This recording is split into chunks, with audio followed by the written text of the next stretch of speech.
Happy Labor Day, Facebook friends. How's your day going? Did you get to cook out or grill something? Because I've really been wanting some like grilled bell peppers or something, and it just has not happened. So the stove it is for me. So today I had an interesting aha when I was having a conversation with our older two kids, Callie and Alexi. So they're close to 10 and 11 now. And we've been teaching them a lot of these concepts that we're applying to our own relationship, Ryan and I, and that we apply to our other relationships. And so what's interesting is we were having this conversation, and Callie brought up, what was it she said? She brought up how Alexi, so Callie's the older one, Alexi's the second older one. They're just a year apart. They're 13 months apart. And she mentioned how, Alexi doesn't like to answer her questions. Or she answers it with, why does it even matter? Why does it even matter? With a sarcastic tone. And so I can see immediately, where the disconnect is. And so anyway, we start talking about it and digging into it. And when it really boiled down to it, and I asked the girls, okay, what are you committed to? What is it that you really want? Are you committed to connecting with each other? Or are you just committed to doing whatever feels comfortable or isn't too inconvenient? What are you actually committed to? And Callie, she just takes ownership. She's like, yeah, I'm committed to connecting with Alexi, and I'm committed to, to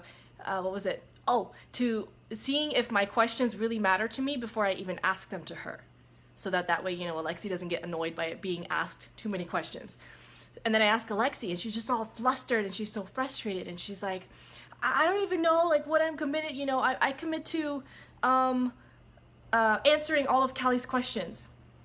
So we get down to the bottom of it and Alexi realizes that what she really wants, what her heart really wants, is to connect with her sister. Not to just tolerate her and get along and live these next however many years they have together in the house, but to really connect with her and to create this special bond with her. So anyway, we keep talking, we keep the conversation. This lasted for about an hour. We were talking about this. And I asked her this question because she said, well, why do I have to do everything? Why do I have to do all the work? Why do I have to change everything? And Callie doesn't have to do anything. And I said, well, hold on a second. Let's take a step back. This conversation was with both of you. And Callie took ownership and she made a commitment. And she recognizes that she's not going to be able to keep that commitment 100% of the time, but that's not going to keep her from making that commitment, because she knows that when she, messes it up, she can acknowledge that, hey, you know what? I didn't make an effort to connect with my sister today, and then recommit. Alexi was so hesitant to commit because she's afraid that she's going to fail. She doesn't want to commit in the first place because she knows that she's human and she cannot get it perfect. So Callie's over here telling her you're just afraid because you're afraid of failure. I'm like, what have we created? So I asked Alexi, why? Why don't you want to do this? And actually just commit to connecting with Callie every day. And she said, well, Callie's not gonna, she just never cares. She's always selfish. She never listens to me. She, all these stories. And I said, dude, all right, listen, here's the deal. You have a lot of stories about Callie. You have a lot of stories about your sister. And do you really want this connection or not?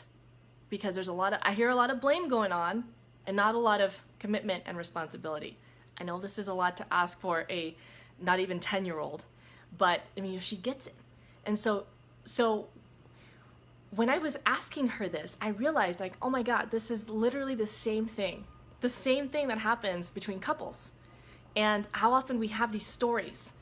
We all have these patterns. We have our history with each other, especially after years, after you've been together for any length of time, really. You have these stories. Okay, he's this, he's not this. So I'll give you some personal examples. For me, a story that I had for a long time, Ryan is a needy, irresponsible, out of control asshole. And so I treated him that way. And Alexi, if she continues to have this story that Callie is a selfish, uncaring sister, she's going to treat her that way. And then guess what she gets more of? She gets more of the selfish, uncaring response from her sister, because that's what she's expecting. That's what she's creating the space for. And the same thing applies to our marriage. When I was treating Ryan like he was just a selfish bastard or an irresponsible asshole, guess what? He would show up as even more. That. And not only, and then the brain thinks, oh my God, there's the proof that he is X, Y, and Z. So I have evidence in my brain backing up my story that he's an asshole. And then it goes both ways. He had all these stories about how I'm just like an uncaring, apathetic bitch. And these things, when they come up, now we can recognize them as stories and decide, dude, like, is this the story that supports what I actually want in my relationship? Like I asked Alexi, is this the story that supports this commitment that you're making to be connected to your sister? So the question is really this: are you married to your spouse, or are you more married to your stories about your spouse? Because I have seen this over and over again. One person shifts the way they're treating the other person. They treat them as they can be and not for where they are. They treat them in a way that supports, what they're committed to and what they really want to create in their relationship. And the other person will literally not do any coaching, any training, any counseling, anything, but they simply start showing up differently for their spouse who's not actively engaged in all this personal development and stuff. And the other person begins to show up differently. Because person one, who is deciding to change their stories and divorce themselves from the old stories about their spouse, begins to show up differently and invite the other spouse into the space that is welcoming of growth, and not blaming and not finger pointing and not like, I'm doing all the work and fuck you and get your shit together and why can't you just this and why can't you just, you always, you never, you can't. That's not going to help you guys. That's not going to produce the kind of relationship that you really want. So it's amazing. It's mind-blowing how transformative it is for the one person to make the commitment and then see that person divorced from those stories, because all those stories get in the way of seeing the real man or woman that sleeps right next to us every night. And if you haven't watched this episode of Ruthlessly Committed, I'm gonna find the link and drop it in the comments. And this is an episode that Ryan and I did, gosh, what was it, last week or the week before?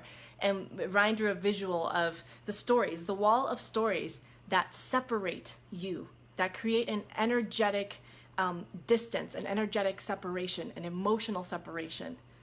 And that's the stuff that gets in the way of connecting. So I'll share that link with you guys, because I think this is extremely helpful to see. It helps click. So are you married to your spouse, or are you married to your stories about your spouse? And how willing are you to divorce yourself from those stories so that you can transform your relationship? All of this you look at your kids, look at how they engage with each other, and see how that same pattern and those same behaviors are showing up in your marriage. And there's always a lesson.